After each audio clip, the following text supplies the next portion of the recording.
Hey guys, what's up?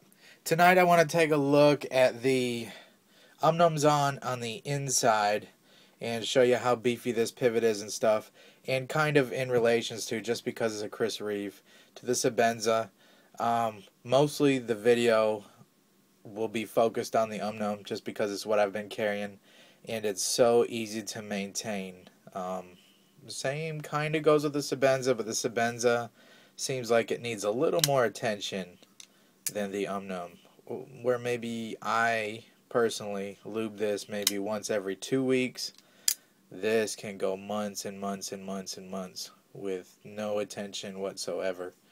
And mine does not have the perforated washers, which I'll get to in a second. We're going to take both of them apart and just get a look at them.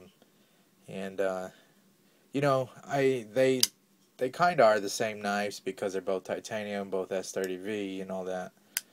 And this is not a video to point out which one I like better. I will tell you, hands down, I've carried the Umnum more than the 21 here. Maybe not hands down. This has seen its fair share too. I bought this brand new a few years ago when the 21 first come out. So you can see all these scratches and stuff for what I've put on it. See that pocket clip? So I was pretty beat up. But anyways, let's get to the getting here. Now, don't laugh, but I have some real ghetto pivot tool here. I just never got around to picking up a real one. I will. So first I want to take apart the Umnum with my ghetto tools here. You can make these. Just some finishing nails poked through there. Anyways, poked in here and here.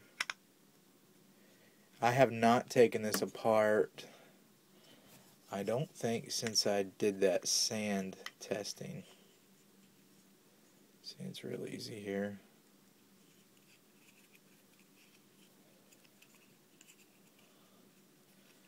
I need to just spring for that kit. It's just something, I think when I order some more Chris Reeve grease, I'll order the tool kit too. So there you go.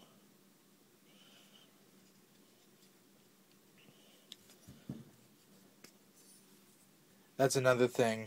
I don't care what grease I use. My knives don't seem to care either. So that's the thing that is nice about the Umnum when you want to break it down. It's only 2 screws. So this and this. Some people see that as a weakness, maybe because there's only 2 points holding it together. I don't. Take out this back screw. I think I've only ever taken this apart one time.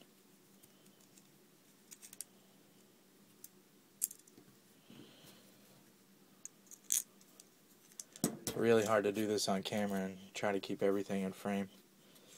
So there you go, she's already apart. There's the spacer, the standoff.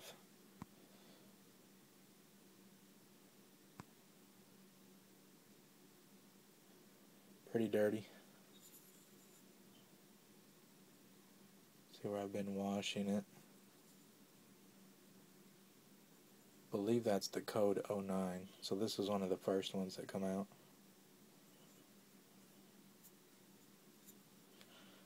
And the blade and pivot. Of course, you guys know how this thing works.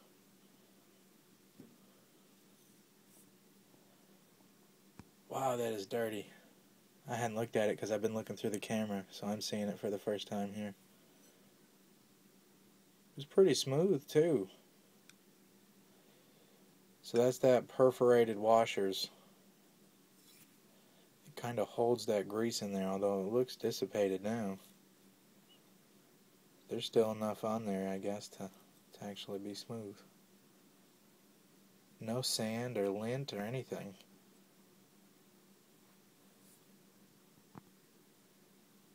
Alright, I'm going to, look how thick that pivot is. I didn't mean to interrupt myself, but I want to pull apart. Oh yeah, there's tons of grease in there. These perforations kind of hold that grease. There's a good look at that detent ball. That's also the contact area for the stop bar. ceramic. So you can kind of see how it sits on the corner.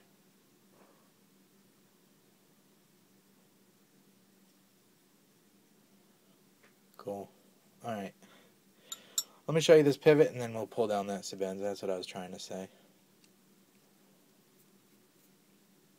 That thing is huge. I believe in my review I said it was about the size of this centerpiece. Look at all that meat around those threads. And then the head on the pivot. That's impressive. Really impressive. And I believe this is titanium. Could be wrong, but I think it is. Alright, so let's get a look at the 21. It breaks down pretty quick too. So what I do, pull this first one, just kind of crack it. I don't loosen it much, you know, just a little bit. Then I pull this pivot out. I can't remember the last time I cleaned this, but I haven't used this one as much lately. Alright. See, this is an older 21 too. There's no Idaho stamp on there. And there's a smooth female pivot side here. They put hex keys on both of them now. And I push this lock bar down and slide it out. And really, to clean your Sebenza, that's all you have to do. There's no reason to take this knife down any more than this. Clean this, and because that bearing holds these washers on, so they can't slip around like on a normal knife. If this bearing wasn't here, this would just slip around. You couldn't just slide it in there. Because that spacer's in there, you know, it allows you to do that.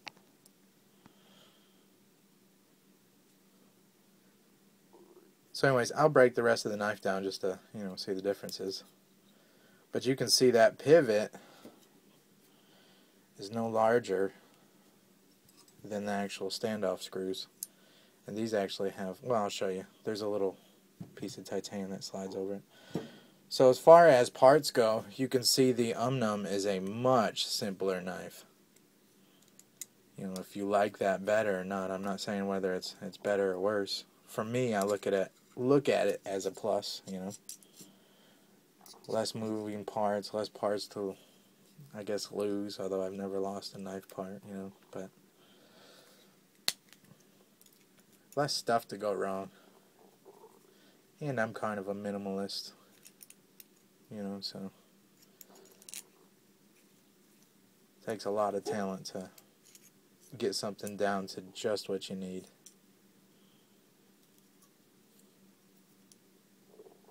So there's that spacer. Same lanyard pin here.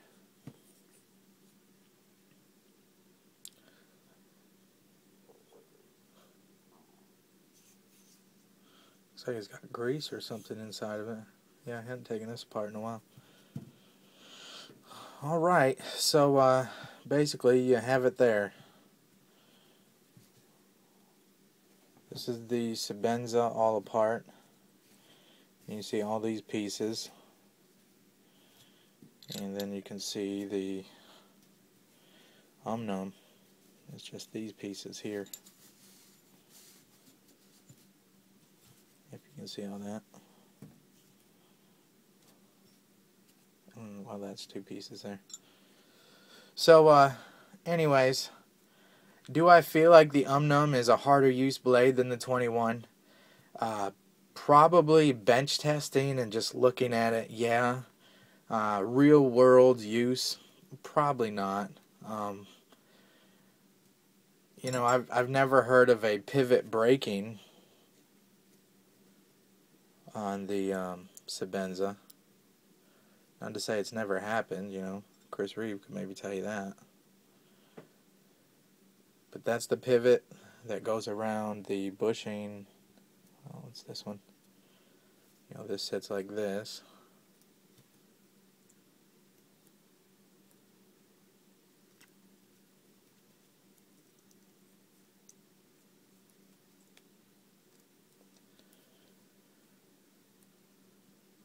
blade pivots around that, which is why the Sebenza's tolerances are so noteworthy. That has to fit around that.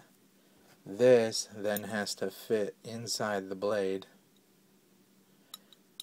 and either side of these washers, well, either side of this little pivot bushing here has to have just enough space for this washer to fit on both sides, you know, and that's the hand-fitted part of the Sebenza. Where the Umnum has, you know, a conventional pivot where you just tighten it up. You know, some people like that better. Some people, Sebenzas are too tight, or some people they're too loose, which there's ways to adjust the Sebenza, and I don't know, maybe I could make another video on that, but I really don't suggest that you adjust your Sebenza. It would probably be best just to send it into Chris Reeve. But the Umnum, you definitely can adjust, you know, because it just has a conventional pivot here. That's funny. That pivot is huge. So definitely, maintenance-wise, the Umnum is a clear winner between the two. You know, and that's not to say the Sebenza is terrible, but, you know, I seem to give this no attention other than stropping and maybe some micro, ultra-fine stone action. The 306 from Spyderco, and then strop. Most of the time, strop, though, is enough. Which is another little rant I want to get into. A lot of people hit on Chris Reeve's S30V, the way that he heat treats it. And I would say he heat treats it a little bit soft. But at the same case, it's very easy to sharpen. And it's not like it doesn't hold an edge. You know, it just doesn't hold it quite as long as like a Spyderco S30V or Kershaw's S30V. Which I guess when you're paying this kind of money for a knife, you can be that picky. But for me, everyday, real world use, not worrying about, you know, what YouTube thinks or what the forums think, it's a very solid performer with a nice little heat treat that sharpens up quick. So, blade thicknesses. I've already done videos on all this. So yeah, this all the extra screws are for the stop pin that's in the back here. And when you close the blade down on the Sebenza, it's also the blade stop. See, if that was through there, it would stop the blade from kicking into the spacer here. Where the Umnum is the thumb stud. Actually, it hits this scale. And when this hits the frame, it's stopped. So it doesn't need any extra stop pins. Plus these thumb studs are the blade stop.